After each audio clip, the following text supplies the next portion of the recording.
Well, hello and welcome once again to another super duper awesome fun science lesson. It is I, Brett Sieber, interpretive naturalist for the Three Rivers Park District located at the Lowry Nature Center right here in the great state of Minnesota, again in partnership with our friends at Tierney, and today a lesson on a group of animals that is one of the five vertebrates, one of the five groups of vertebrates on the planet. Remember, reptiles, mammals, birds, fish, and then a group of animals that scientists often use as an indicator to the health and well-being of the environment. A group of animals that some people often refer to as having two lives. Today, my friends, it is all about the amphibians. We're going to learn what makes an amphibian an amphibian. We are going to talk about metamorphosis. We're going to meet a toad, and then we're going to head out into nature and see if we can find signs of amphibians living here. Let's get started.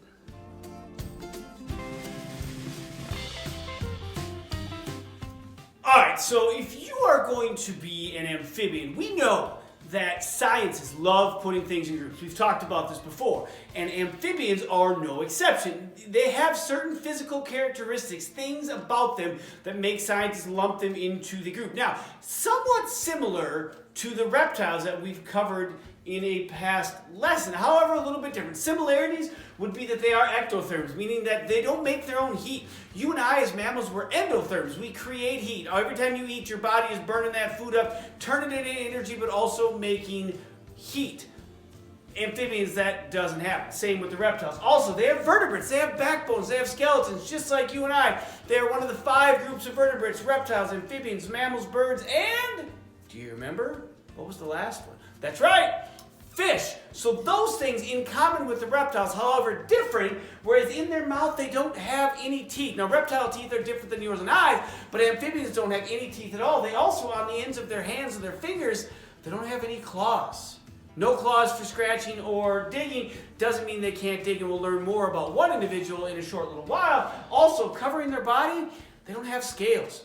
Smooth skin, maybe slight, rough, bumpy skin, but definitely not those hard protective scales that the reptiles have. So if you're an amphibian, you're an ectotherm, you're a vertebrate without teeth, without claws, and without scales.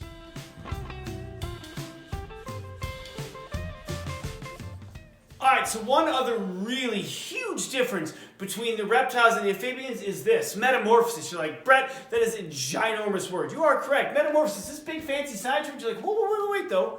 Maybe we remember that from when we were younger.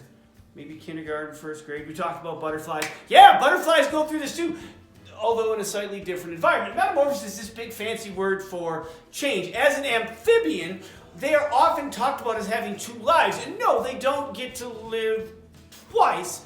It's that they start their life in the water as these kind of gelatinous, jelly-like, almost looks like someone blew their nose in the water, eggs. Those eggs are laid in the water, have to be laid in the water, cannot be laid on land like the reptiles. The eggs hatch out into something called the tadpole. Doesn't matter if it's a toad, a frog, a salamander, a newt, all of their young are tadpoles that live in water. They have gills like a fish, they breathe underwater, they eat and grow, just like a larva does in the insect metamorphosis. As they eat and grow, eventually they get to a point where they start to grow legs, their tail gets a little shorter, and before long they're climbing out on land. Most frogs and toads, that's a 6 to 8 week, almost 2-month process. Some frogs here in Minnesota, the green frog spends a year in the water as a tadpole, and the bullfrog, which is an invasive species here in Minnesota, spends 2 years in the water. When they climb out of the water, their gills are now gone, they're breathing using lungs, they're living mostly on land. However, they do have to return to the water at least once each year to renew that life cycle, to lay eggs and start this whole metamorphosis all over again.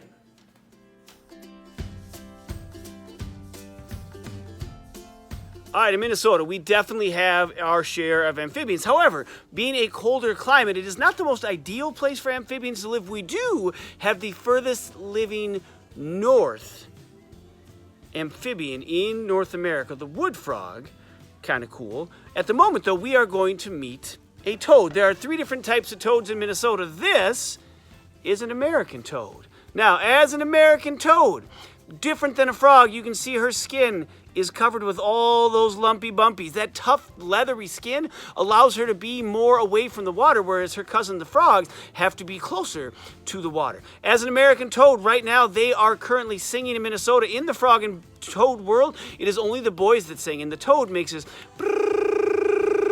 kind of sound that maybe you've been hearing in your neighborhood. As the female, it is her job to decide who is the best singer of the bunch. She will lay eggs, and we're not talking 5 eggs, 10 eggs, even 100 eggs. We are talking up to 20,000 eggs at a time. That is a lot of eggs. In 6 weeks' time, they will have completed that metamorphosis process and will be climbing on the land, and they are about this big, and they are everywhere. Millions upon millions of them. I refer to that time of the year as the toadeo, when the little teeny tiny toads are everywhere. Now, as you look at her, because she's an amphibian, no claws, no teeth, she's not fast, doesn't make loud, like, scary noises. Ah!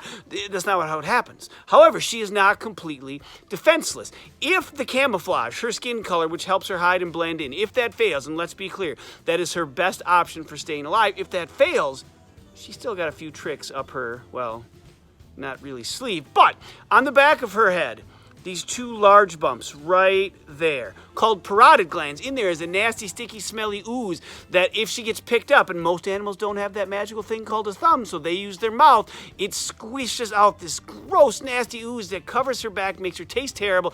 The animal might be like, just like when you have to eat something you don't like the way it tastes, you spit it out. She crawls away, lives to see another day. If the animal that tries to eat her doesn't really have a great sense of taste, she has a surprise for them. Now, I'm not talking boo, kind of jumping out and scaring you, because let's be clear, is this scary? Boo.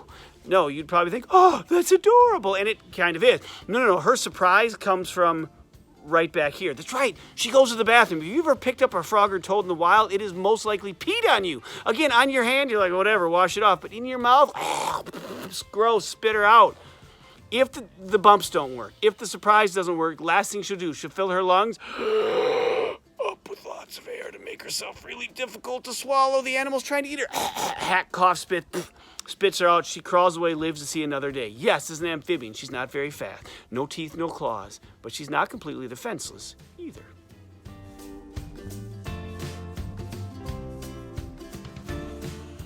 All right, so behind me is one of the single most important habitats to the amphibians here in Minnesota. This is a pond. You're like, Brett, that's really a scrubby looking pond. It is. However, we call this an ephemeral pond or a seasonal pond because it is a pond that is not going to be here all summer. Frogs and toads, though, they love these ponds, and here's why.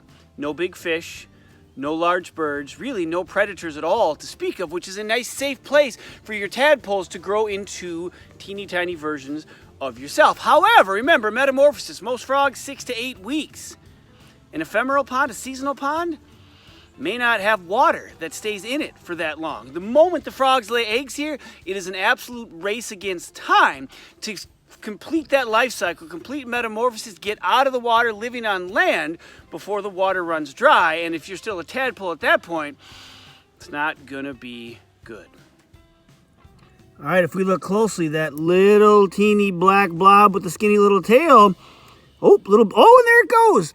That is a tadpole I found in the seasonal pond we were just looking at. And if you look, there are so many things moving around in here, all of which could potentially be food for this teeny tiny little baby frog. All right, so we're on the other side of that seasonal pond. Hear that? Sounds like someone's taking their thumb along the teeth of a comb. Yeah, that's a chorus frog. If you look at your thumb now, the chorus frog is about the size of your thumb now. It is the smallest frog that we have in Minnesota. Well, thanks for joining me for today's lesson on amphibians. I hope you enjoyed yourself. Now, if you are looking for more information on the Three Rivers Park District, you can visit our website. If you're looking for more to go along with the lesson from today, you can visit Tierney's website. My name is Brett Sieber, and until we see each other again, get outside.